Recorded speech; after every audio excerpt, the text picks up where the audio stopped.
विष्णु परमेश्वरी भगवान की जय। देवादि मूलायक आदिनाथ भगवान की जय। देवादि शासनायक भगवान महावीर स्वामी की जय। आचार्य भगवंत कुंद कुंद स्वामी की जय। आचार्य भगवंत रत्नाकर सूर्य महाराज की जय। आचार्य भगवंत विराट सागर जी महाराज की जय। आचार्य भगवंत विशुद्ध सागर जी महाराज की जय।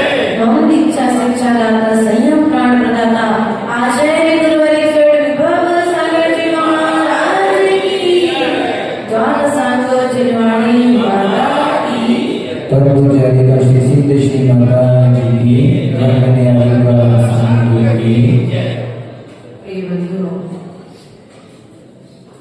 की कारिका के माध्यम से आचार्य भगवंत ने यहाँ पर इस जीव की जो परिणति रही है, क्षण क्षण में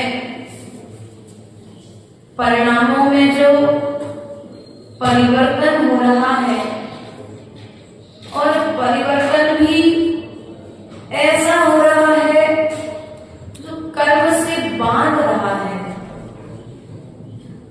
परिवर्तन ऐसा नहीं हो रहा कि व्यक्ति कर्म से छूट जाए, अर्थात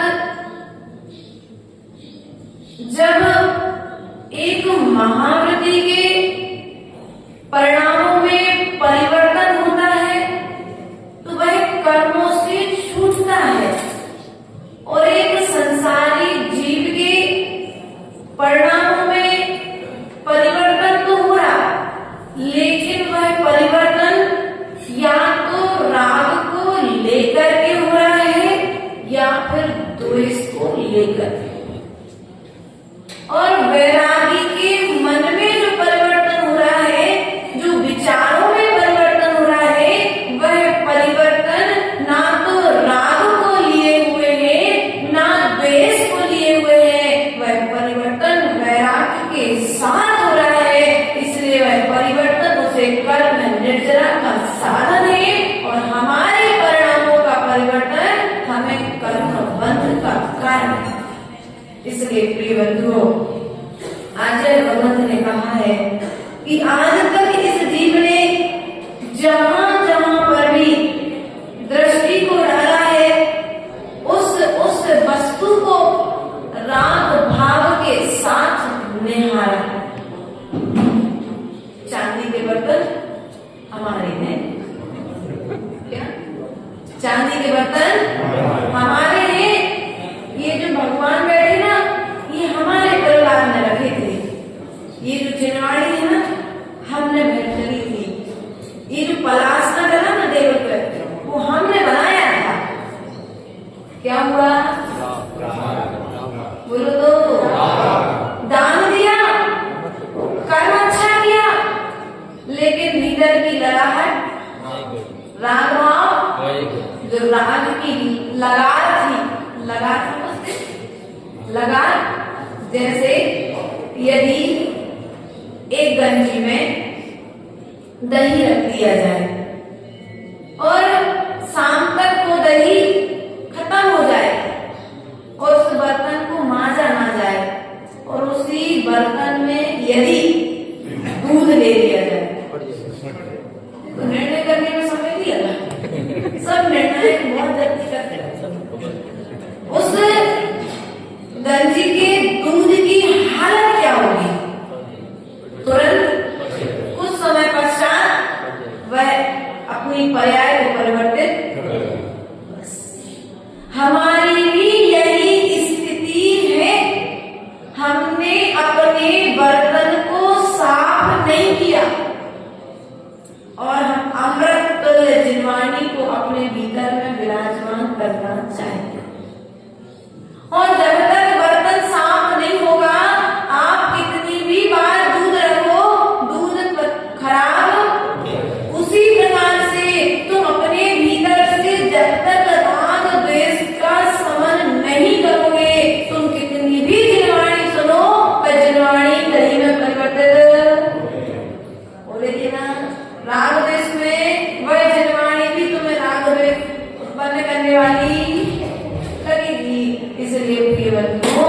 इस जीव के परिणामों की जो परिणति है मात्र उसे ही तो बदलना है।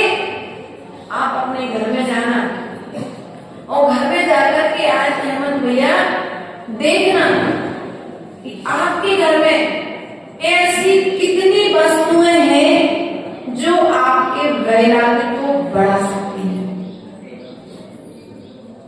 है। घर जाओगे पहले कक्ष से सीढ़ी से चढ़ना, जो मार्बल आपने बड़े दाग भाव से लगाया है ना, देखो हंसते हो बस, कुछ गलत कहा क्या?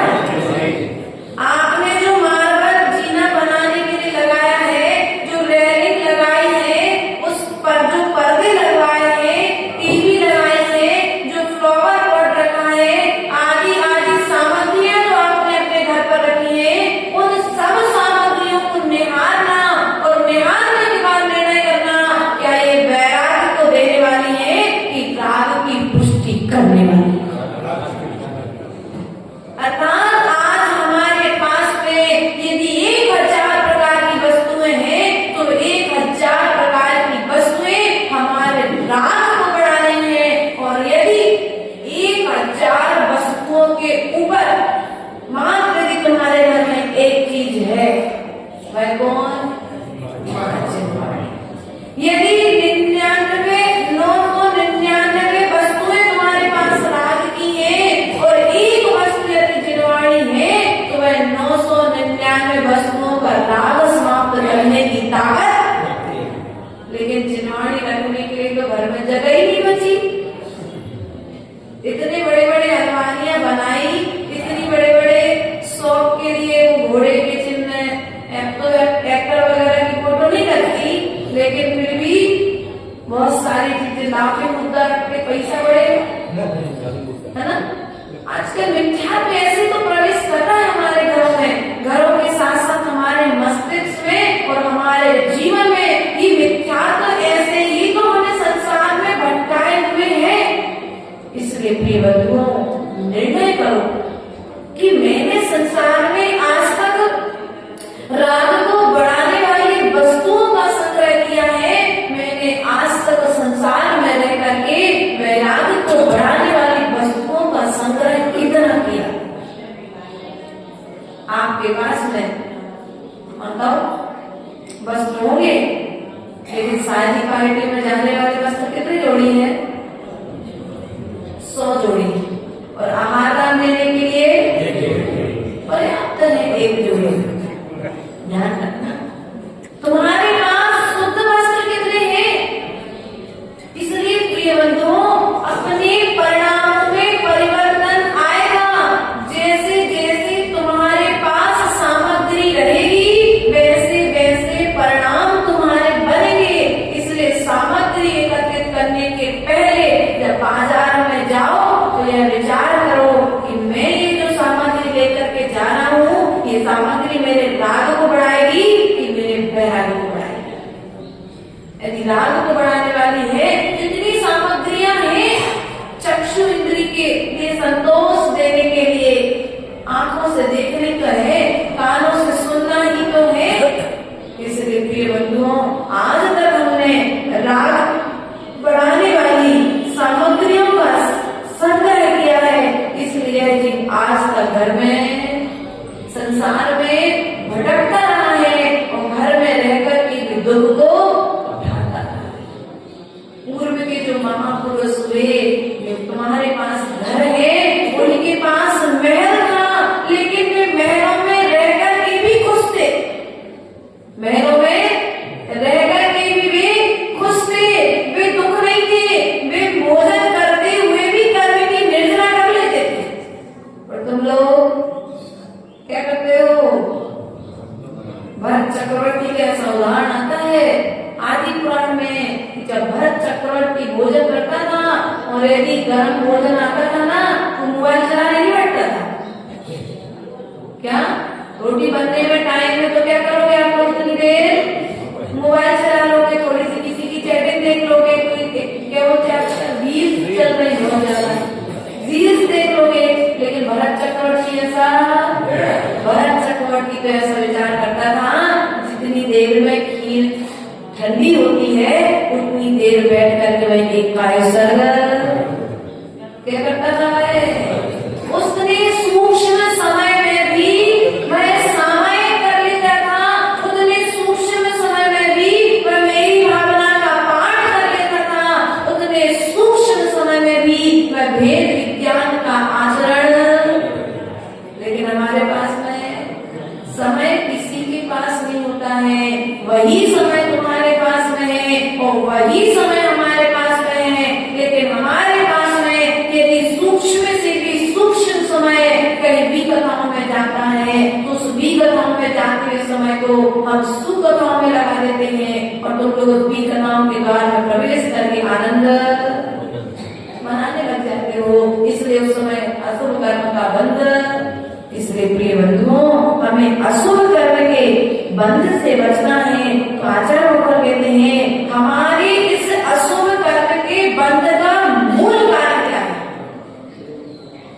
हमारे पाप का मूल कारण क्या है। तो आचार्य नंबर 15 नंबर की कारिका में कहते हैं अज्ञान और अहंकार। कौन? अज्ञान और अहंकार। कब करते हो भैया? अहंकार कब करते हो? जब कुछ वस्तु सामने वाले से श्रेष्ठ वस्तु तुमको प्राप्त हो गई तो तुमने दूसरे को हीन मान लिया और अपने आप को कब करते हो? अहंकार सुबह करते हो कि शाम को करते हो? कि जब तक वो वस्तु तुम्हारे पास में रहती है तब तक तुम अहंकार करते हो। इसलिए प्रिय बंधुओं, ये आत्मा जो हमें मिली है, ये शरीर जो मुझे मिला है, ये मनुष्य पर्याय मिली है, मुझे अहंकार करने के लिए नहीं मिली है। ये मनुष्य पर्याय तुम्हें अरिहंत का ध्यान करने के लिए मिली है। ये मनुष्य पर्याय हमें अरहंत का ध्यान करने के लिए मिली है। ये मनुष्य पर्याय तुम्हें ग्रंथों की मुद्रा का आचरण करने के लिए मिली है। लेकिन हम काय में बिगाड़ देते हैं? ज्ञानम पूजा कुलम जातिम बलवृद्धिम तपोवहु। क्या करते? या तो ज्ञान के अहंकार में मुझसे ज्यादा ज्ञानी समाज में कोई दूसरा, यही सबसे बड़ा अज्ञान है। सबसे बड़ा अज्ञान क्या है?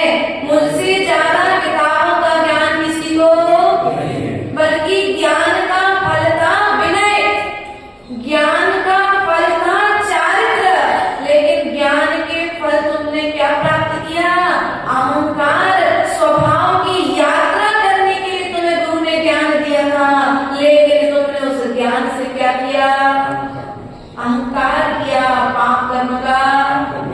अब बताओ, अब जाकर के कहाँ तुम उस अहंकार को छोड़ोगे? जिनवाणी का ज्ञान प्राप्त करने के बाद भी वह व्यक्ति अहंकार करता है, अर्थात वह अज्ञान दशा में आकर के पाप को और अधिक बांध रहा है। कीचड़ लग जाए शरीर में तो कैसे होते हो? और अगर कीचड़ लगे पर कोई व्यक्ति कीचड़ को उठा के ही अपना हाथ धोने लगे तो अब क्या कहोगे उससे? क्या बोलते हैं हम लोग? मूर्ख। अपनी बागड़ी में गांटो। क्या बोलते हो? ये गांटे हो क्या कर रहे हो? एक तो कीचड़ लगाओ, कीचड़ को कीचड़ से ही बताओ कीचड़ छुटेगा क्या? एक तो अज्ञान दशा पहले से ही थी, सब में ज्ञान नहीं था, और जैसे जैसे थोड़ा सा सब में ज्ञान गुरुजनों की संगति से मिला तो तुमने क्या किया? उसका अहंकार कर लिया, अभिमान कर लिया, भूल गए। जैसे गुब्बारा फूला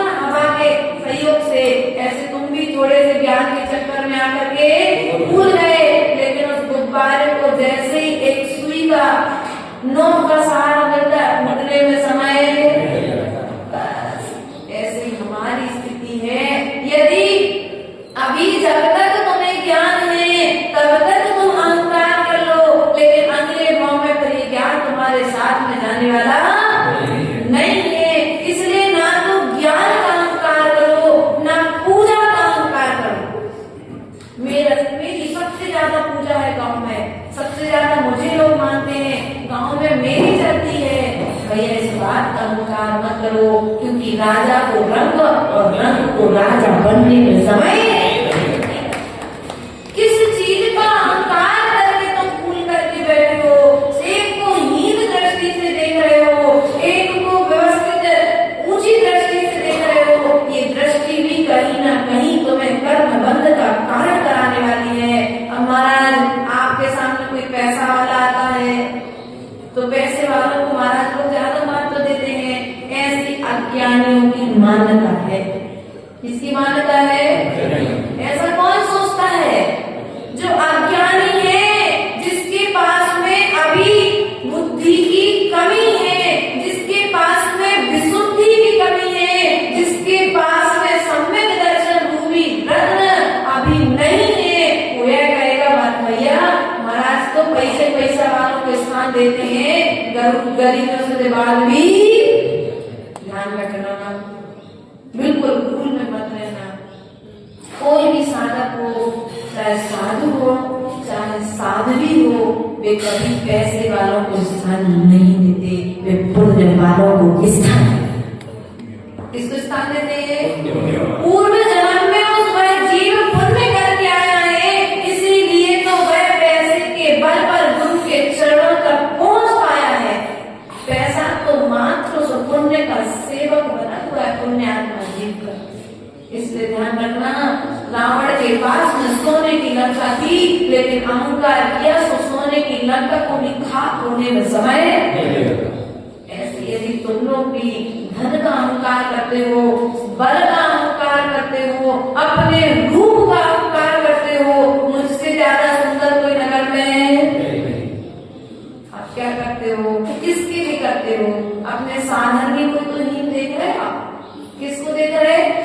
मेरी भावना में कौन सी क्लाइन पढ़ते हो? गुणी जनों को देख गए नहीं भैया, ऐसा नहीं होता आजकल। जैसे बिल्ली को, कुत्ता बिल्ली को देख के दौड़ता है ना, अरे हंसते हो, गलत बोला क्या? मैं इसमें कुछ गलत बोला क्या? देखो सेठ ही साफ सुनने में कर रहा। आज स्थिति क्या है श्रावक की? वह पड़ोसी को देख करके नहीं दौड़ रहा है, वो परिवार को देख करके नहीं दौड़ रहा है। जैसे बिल्ली कुत्ते को देख करके खाने, कुत्ता जैसे बिल्ली को देख करके खाने के लिए दौड़ता है, बिल्ली चूहे को देख करके दौड़ती है, चूहा कीड़ों को देख करके दौड़ता है, वैसे ही हमारी स्थिति है। हम साधर्मी को आगे बढ़ते हुए देखते हैं और नीचे गिराने का प्रयास। अब बताओ क्या किया? कुत्ता और बिल्ली का संस्कार कहाँ से आए? त्रिंच गति का संस्कार है जो वर्तमान में तुम्हारे साथ में या तो पूर्व का है या भविष्य में जाने की तैयारी है। क्या एक अपनों को गिरा रहे हैं, परायों को, अपनों को ही पिसना रहे, मन नीचे गिराने का प्रसाद कर रहे हैं। इसलिए प्रिय बंधुओं की लाइनें जो आप बोलते हो मेरी भावना के अंतर में, गुड़ी जनों को देख रहे में मेरे प्रेम उमड़े आवे। प्रेम उमड़ता है कि क्रोध उमड़ता है? देखो सामने वाले पर क्रोध कब आएगा? या तो सामने वाला तुमसे थोड़ा सा कमजोर है, तुम अपने आप को सबल मानते हो, इसलिए सामने वाले को दबाने का प्रयास, या तो तुम्हारी समाज में चलती है इसलिए तुम सामने वाले को दबाने का प्रयास, या तो तुम्हारे पास में धन का बल है इसलिए तुम सामने वाले को दबाने का प्रयास, या तो तुम्हारे लिए बहुत सुंदर रूप मिला है इसलिए तुम सामने वाले को दबाने का प्रयास। कहीं ना कहीं ये 8 मद जो है, ये 8 मद आकर के तुम्हें दूसरे को नींद देखने की प्रेरणा देंगे, और तुम जब दूसरे को नींद देखोगे तो वे आकर के तुम्हें अज्ञान दशा में अर्थात कर्मों से लिप्त करके संसार में चिपका देंगे, अर्थात संसार की स्थिति को बढ़ाने वाले होंगे। इसलिए प्रिय बंधुओं ये 8 जो मद है, यहाँ पर आचार्य भगवत कहते हैं अंगम न जंगम न गणो गुणाना न निर्मलम कोपी कला विलासा। इसको स्फुटन प्रमाणा प्रभुताना कापि तथाप्यहं कार्यकर्तृतो मुझ में न अपने अंग की सौंदर्य का भास है, मुझ में न गुण है विमल, नाही कला कलाप विलास है। प्रभुताना मुझ में स्वप्न को ही चमकती है, देखिए तो भी भरा हूँ गर्भ से, मैं मोड़ हूँ किसके लिए। क्या भगवान आपके पास जो सौंदर्य है ना, आपका जो सर्वांग सुंदर शरीर है, आपके तन के आगे तो मेरा तन कुछ भी, लेकिन फिर भी मैं गर्भ से क्या हूँ। एक कहानी याद आती है गर्भ के क्षेत्र में, सुना है? सुना है। एक बार क्या हुआ, एक बार हाथी और मेढक दोनों रास्ते में जा रहे थे। दोनों में बातों ही बातों में मेढक हाथी को देखकर के विचार करता है, मुझे भी इसके जैसा बहुत बड़ा बनना है। बनेगा कैसे? दिमाग चलाया उसने, तो साइड में साइकिल सुधारने वाला पप्पू की वहां पर दुकान थी। वो दुकान वाला साइकिल में हवा भरता था। उसने क्या विचार किया, मैं वहां पर जाता हूँ। दुकान वाले के पास में गया और बोला कि भैया मुझे इस हाथी के जैसा बड़ा कर दो। तो उसने कहा भैया कैसे होगे तुम बड़े, तुम भोजन पानी करो, जो तुम्हारा भोजन है तुम उसे भोजन करोगे तो तुम उसके जैसे बड़े। बोले नहीं, मैंने एक उपाय सोचा है। बोले क्या उपाय? बोले मैं ये जो नदी है इसे मैं अपने मुंह में डालता हूँ, तुम पप्पू को चलाना।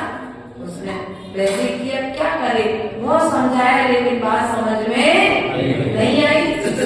उस व्यक्ति ने हवा भरी, एक बार पंप चालू किया, मेढक को लगा कि मैं थोड़ा सा मोटा हो गया। उसने कहा भैया बस थोड़ा सा और। उसने फिर हवा भरी, फिर थोड़ा सा मेढक लगा। ऐसा उसने बार बार कराया तो क्या हुआ, मेढक। इसलिए कभी भी बड़ों को देख करके उनकी होड़ में मत पड़ो।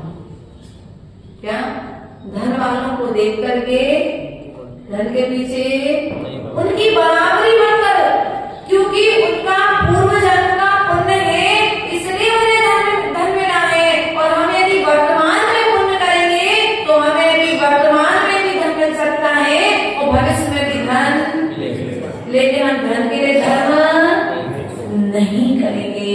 ये बंधुओं, कहने का तात्पर्य इस कहानी से ये, व्यक्ति आज अपने को नहीं देख रहा है, अपने से ऊंचे वाले को देख रहा है, और आज उसके पास में जो है पर उसमें संतुष्ट नहीं। कम से कम उस व्यक्ति को देखो जो पहाड़ नदियों के किनारे पर सो रहा है, जो फुटपाथ पर सो रहा है, खाने के लिए एक एक दिन का मांग मांग करके पेट भर रहा है, फटे कपड़े पहन रहा है, वो फिर भी सुख की नींद। रात की स्थिति क्या है, पड़ोसी की दुकान ज्यादा चल रही है, उसके घर पर फ्रिज आ गया है, उसका घर ऐसा बन गया है, उसके पास इतनी बड़ी जगह है, मुझे भी अब काय के लिए चाहिए, अहंकार की पुष्टि, मान की पुष्टि के लिए तुम्हें उसके बराबरी धन की जरूरत है। बाकी पेट भरने के लिए 4 रोटियां तो आराम से घर पर, और तो 4 खाने के 2 में काम निकाल लेते तुम लोग। कहना माता जी 4 रोटी तो दोनों टाइम में हो जाती है। इसलिए प्रिय बंधुओं, मूल रूप में कहने का तात्पर्य है, 4 रोटी तुम्हारे लिए खाने के लिए चाहिए, वे मिल जाती है। तन ढांकने के लिए तुम्हें कपड़ा चाहिए, वो भी मिल जाता है, लेकिन फिर भी तुम नींद भर सो नहीं पा रहे हो, तुम्हें चैन नहीं है, क्योंकि तुमने पर की संपत्ति को देख करके तुम दूसरे के बराबरी करने का प्रयास कर रहे हो और अपनों का साथ अपने भाई का साथ छोड़कर ध्यान रखना। राम की जीत का कारण था उसके साथ में लक्ष्मण था, और रावण की हार का कारण था उसके भाई को से छूट। इसलिए धन के चक्कर में कभी अपनों का साथ मत छोड़ो। पता नहीं कौन सी घड़ी में कौन सा कर्म उदय में आकर के तुम्हारे लिए दुख दे करके जाएगा। और यदि तुम्हारे साथ तुम्हारा भाई खड़ा रहेगा, तुम्हारा परिवार खड़ा रहेगा, तुम्हारे समाज का व्यक्ति खड़ा रहेगा। ध्यान रखना, पिछले साल सागर में 2024 में सागर में कर्फ्यू लग गया, कुछ कारण कर्फ्यू लग गया।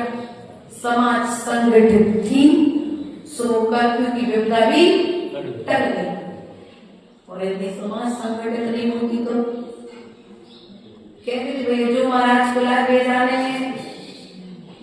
लेकिन उस समय समाज ने अपनी एकता दिखाई तो जैनत्व पर जैन धर्म पर जो संकट आया था, यहाँ तक स्थिति हो गई थी कि मंदिरों तक में व्यक्ति पत्थर फेंक रहे थे।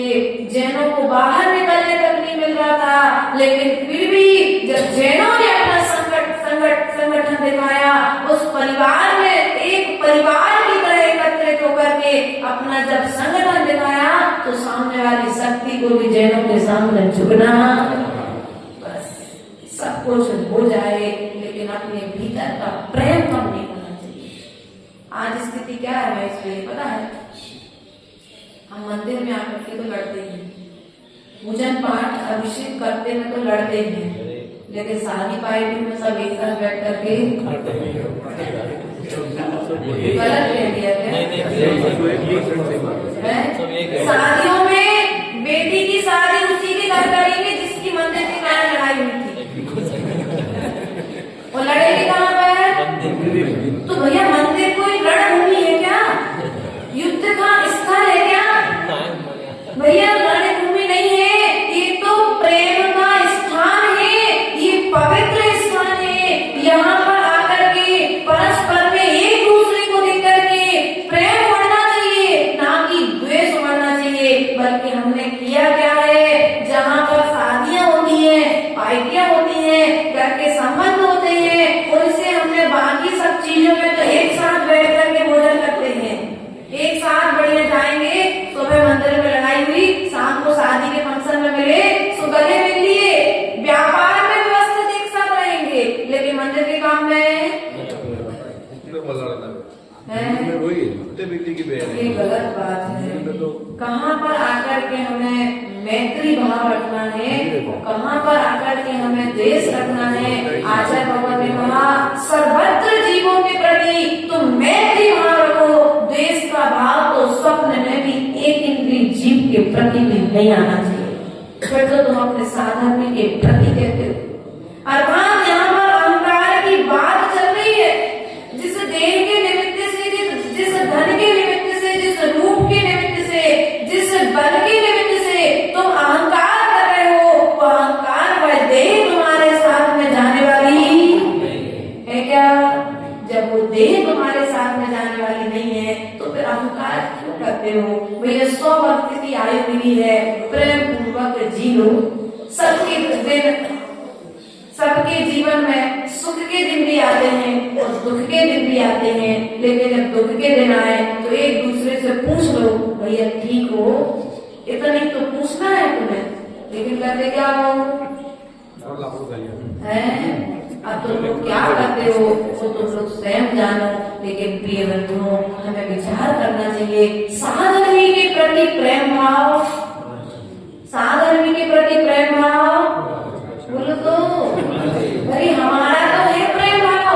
जब तो इतनी ठंड में तुम लोग को सुबह से संबोधन दे रहे, यदि नहीं होता तो बैठ के भाई ठंड में हम नहीं पढ़ा रहे, सुबह 6:30 बजे की क्लास पढ़ लेना तुम लोग। लेकिन फिर भी नहीं भैया, 20 लोग आ रहे हैं, उनको हमें व्यवस्थित तरीके से पढ़ाना है। यदि आज 20 लोगों का मंगलाष्टक शुद्ध हो गया, 20 लोगों की शुद्धि हो गई, तो भविष्य में आगे आने वाली पीढ़ी की भी मुख शुद्धि। क्या करते हैं आपके सुबह से भोजन के बाद क्या करते हो? सौंफ खाते हो। हम लोग फिर बोलते हैं माता जी सौंफ ले लो, काय के लिए ले लो? माता जी मुंह साफ हो जाएगा।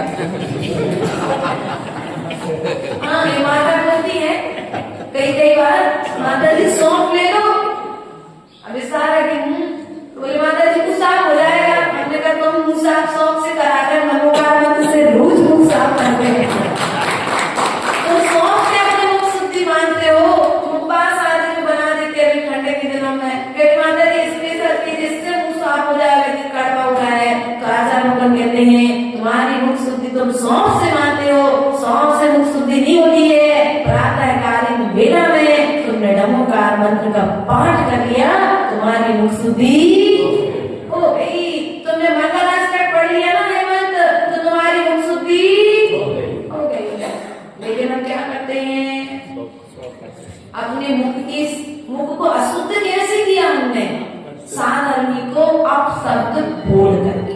कैसे अशुद्ध किया, प्रातःकालीन वेला में उठ करके हमें प्रभु का ध्यान करना था, तो सुबह से उठ करके किसका ध्यान कर रहे हो, पड़ोसी ने हमारी दीवार तोड़ दी है, अब इसे कैसे बनाना है, उसने हमारी जगह पर कब्जा कर लिया है, उसे कैसे छुड़ाना है, सामने वाले का गिरवी धन रखा है, अब वो नहीं आएगा तो इसको कैसे क्या करना है, परिवार की व्यवस्थाओं को कैसे चलाना है। अब क्या कर रहे हैं आप, जिस समय तुम्हें प्रभु का ध्यान करना था उस समय आप अपने द्वेष का ध्यान कर रहे हो। किसका ध्यान कर रहे हो, जिससे तुम्हें प्रेम नहीं था, अब प्रभु से ज्यादा तुम उसको ध्यान दे रहे हो। 8 करोड़ ध्यान चल रहा है कि नहीं चल रहा है। प्रति समय जिस समय तुम नमोकार मंत्र पढ़ सकते थे, उस समय तुम विचार कर रहे हो हमारे बैरी ने हमारे साथ ऐसा, हमारे मित्र ने हमारे साथ ऐसा। बताओ प्रभु से ज्यादा कद्र तो तुम्हारे हृदय में तुम्हारे शत्रु की है, क्योंकि सबसे ज्यादा समय आप किसको दे रहे हो भैया, शत्रु के चिंतन में लगे हो, उसके विचार में लगे हो, वो हमारे साथ ऐसा कर लेगा, वो हम पर हावी हो जाएगा, उसके पास में धन ज्यादा है। अब तुम जो उसके प्रति जो उसके बल के विषय में तुम सोच रहे हो ना, अब वो तुम्हारी सकारात्मक ऊर्जा जाकर के उसे पावरफुल बनाए। क्या उस तुम्हारी जो सकारात्मक ऊर्जा जा रही है ना, तुम विचार कर रहे हो वो हमें हरा देगा, वो हमें हरा देगा, वो हमें मार देगा, या फिर वो हमें नीचे दिखाएगा, आदि आदि जो सोचते हैं ना, तो वो तुमने जो विचार किए हैं, तुम्हारे नकारात्मक वचनों का प्रभाव उन पर पहले। इसलिए कभी भी अपने शत्रु के विषय में भी बुरा नहीं सोचना और अपने विषय में भी बुरा, भैया जो होगा सो देखा जाएगा, लेकिन अभी मुझे उससे समय नहीं देना है। हमारा सुबह का समय तो प्रभु के ध्यान में जाना चाहिए, हमारा रात को सोने के पहले का समय तो प्रभु के ध्यान में जाना चाहिए, लेकिन वहां तो ज्यादा नहीं है।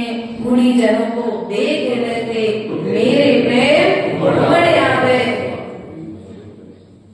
ये बच्चों प्रेम तो मैत्री भाव जन तुम्हें मेरा पढ़ने अच्छी लगती है। एक स्वर में आप लोग जब पढ़ते हो तो आनंद आ जाता है, ऐसा लगता है काश जिन लाइनों को हम उच्चारण कर रहे हैं ना, उन लाइनों का आचरण यदि जीवन में आ जाए तो जीवन श्रृंगारित हो जाएगा। लेकिन आचरण स्थिति तो है जैसे नेवला सांप, ऐसी होती ना, नेवला सांप का उदाहरण भी आता है ग्रंथों में। मोर सांप को देखकर तत्काल उसे इसके पीछे भागती है, वैसे हम क्या करते हैं, थोड़ा सा आयत करने वाले के पीछे भाग करके अपना पूरा जीवन बर्बाद। ऐसा नहीं करना चाहिए। प्रिय बंधुओं, आज तक मैंने क्या किया कि प्रभु मेरा शरीर सुंदर एवं स्वस्थ नहीं है, ना तो मैं बुरी हूँ, ना कला विज्ञान संपन्न हूँ, फिर भी अज्ञानता के कारण व्यर्थ का अहंकार कर बैठा। क्या किया मैंने, इन सब चीजों का, शरीर का अहंकार कर लिया, ज्ञान का अहंकार कर लिया और अहंकार भाव छोड़ना चाहता हूँ। अब मैं क्या करना चाहता हूँ प्रभु, आज तक मैंने अहंकार जो किया है, उस अहंकार और ममकार को छोड़ करके मैं अरहम का ध्यान करना चाहता हूँ। इसलिए प्रिय बंधुओं, आ से लेकर हा तक पूरे द्वादशांग की रचना है। आ से लेकर के हा के बाहर में द्वादशांगी की रचना नहीं है। ओम में 5 परमेष्ठियों को नमस्कार है, लेकिन 5 परमेष्ठियों को नमस्कार करने का समय है आपके पास में।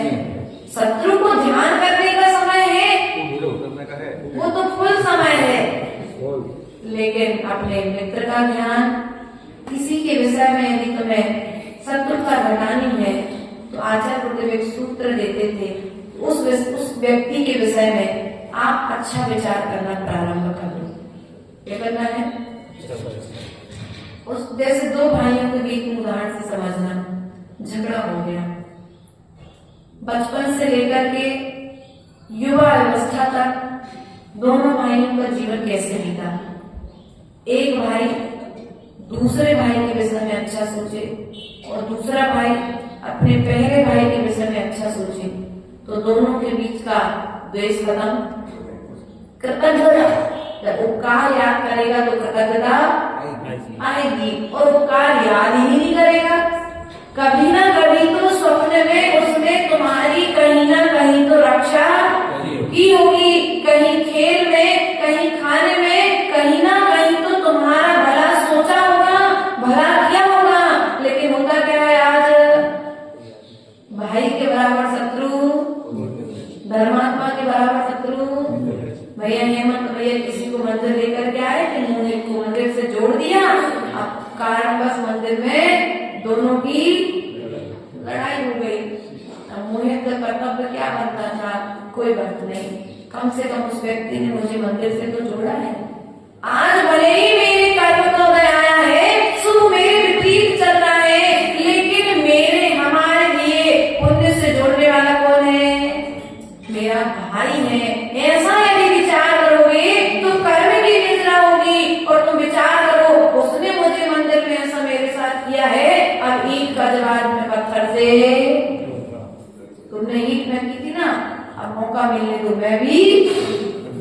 ऐसा विचार यदि तुम करते हो तो निरंतर कर्म से बंधते चले जा रहे हो, और यदि ऐसा विचार करते हो कोई बात नहीं, मेरे भाई ने मेरी समाज के बीच में तो कहा है, कहीं और तो नहीं कहा, कम से कम कोई बात नहीं, अगले तक क्षमा आएगी, हम सुबह जाकर उससे क्षमा भाव कर लेंगे, या थोड़े दिन शांति धारण कर लो।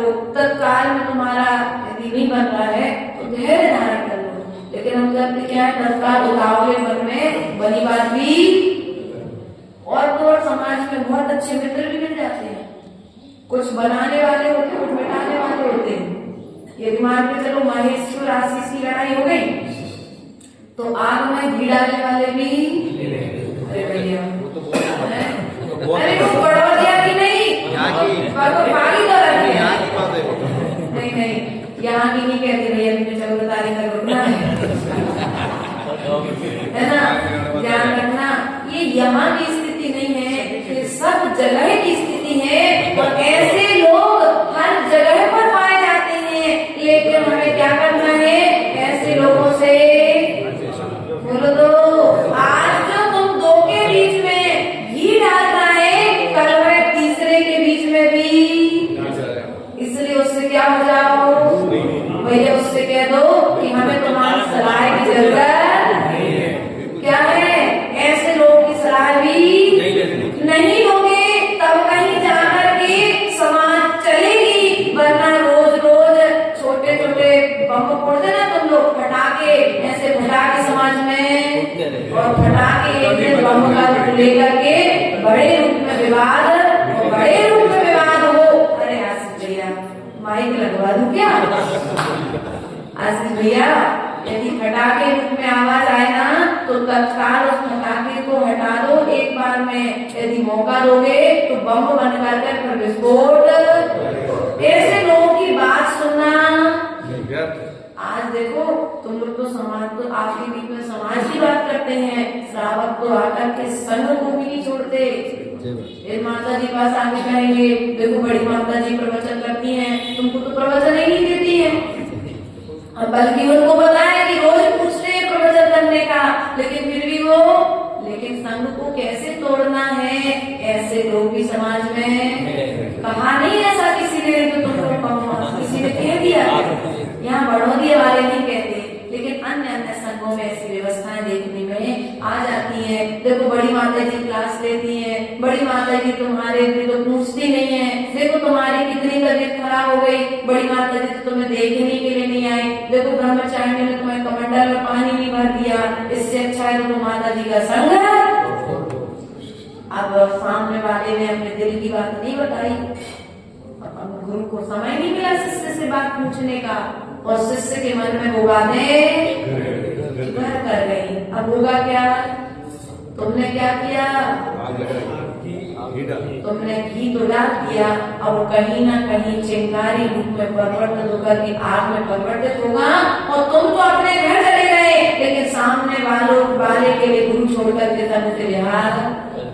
इसलिए कभी भी समाज में भी ऐसा कार्य नहीं करना, घर में रहकर के भी ऐसा कार्य नहीं करना, और साधु संघ यदि अपने बीच में आए तो साधु संघ के बीच में भी ऐसा कार्य, क्योंकि गुरु जानता है किस शिष्य की कौन सी योग्यता है, किसको कब कहाँ पर भेजना है, किसको कब कहाँ पर रखना है। जैसे माताओं को मालूम होता है ना, मसाले का डिब्बा कहाँ रखना है, गैस कहाँ पर रखना है, क्या तो रोटी बनाने का बेलन चकला कहाँ पर रखना है, सब चीजों का स्थान जैसे चौके में फिक्स होता है, ऐसे संघ में भी सब तरह की व्यवस्थाएं, किसको कौन सा कार्य करना है वो सब कार्य फिक्स होते हैं। और यही व्यवस्था समाज में होना चाहिए कि कौन से कार्य में किसको रखना है और कौन से कार्य में किसको नहीं रखना है।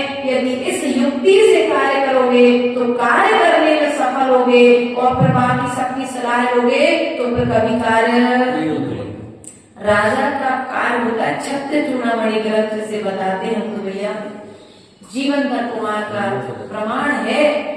और उन्होंने कहा राजा को सुनना सबकी चाहिए, राजा को सुनना सबकी चाहिए, और सुनने के बाद जो सबके हित में हो वह कार्य संपन्न करना चाहिए।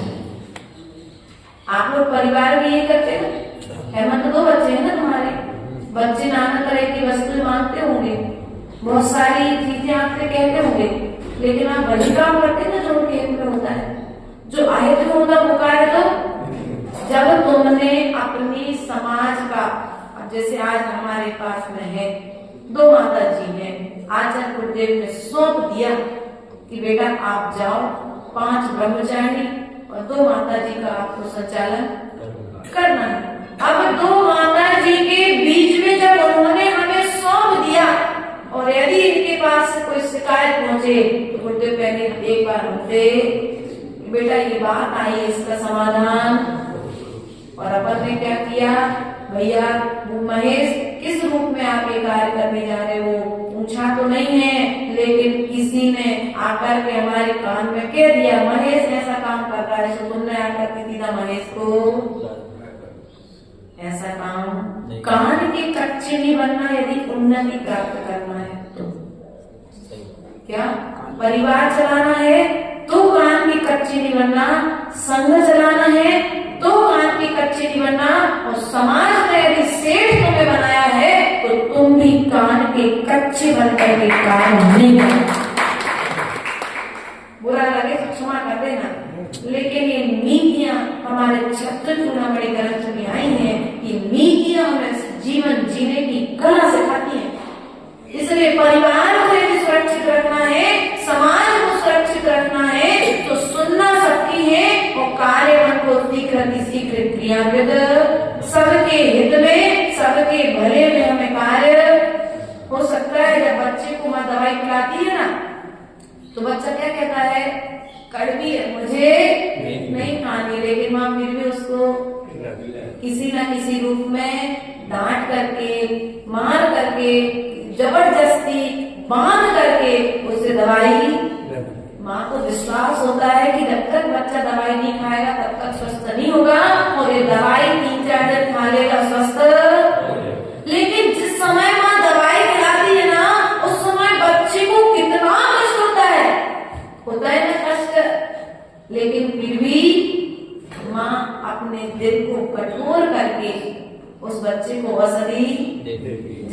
वेदना, बच्चा तो आंखों से रोता है, लेकिन जितने जितने बच्चे के आंसू गिरते ना, उससे कई ज्यादा आंसू उस माँ के गिरते हैं। इस दवाई के कारण मुझे अपने हृदय के कलेजे को रुलाना पड़ता है, लेकिन वो माँ के आंसू बच्चे को दिखते नहीं है।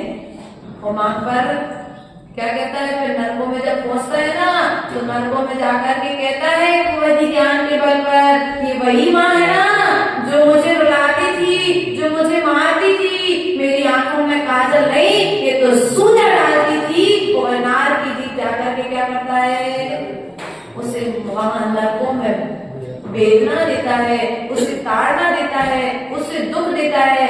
ऐसी यदि हम किसी के विषय में अच्छा ना सोच पाए तो हमें बुरा।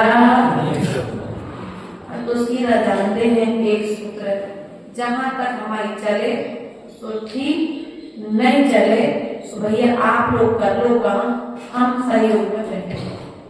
हमने तो एक सूत्र सीखा है, जो संघ में थे 40 पिच्छियां आचार्य गुरुदेव के सानिध्य में हम लोग रहे, अभी लगभग 50 पिच्छियां हैं।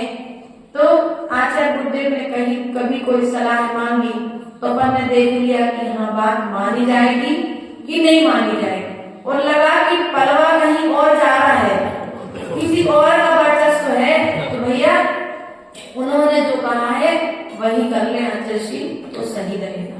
अब क्या होगा, गुरुदेव को भी ऐसा लगेगा कि देखो सब लोग एक साथ सहमति में है और हमें वो कार्य है, और जो बात हमारी चलनी नहीं है उस बात को चला करके हम काम को बिगाड़ने का प्रयास क्यों करें, है ना।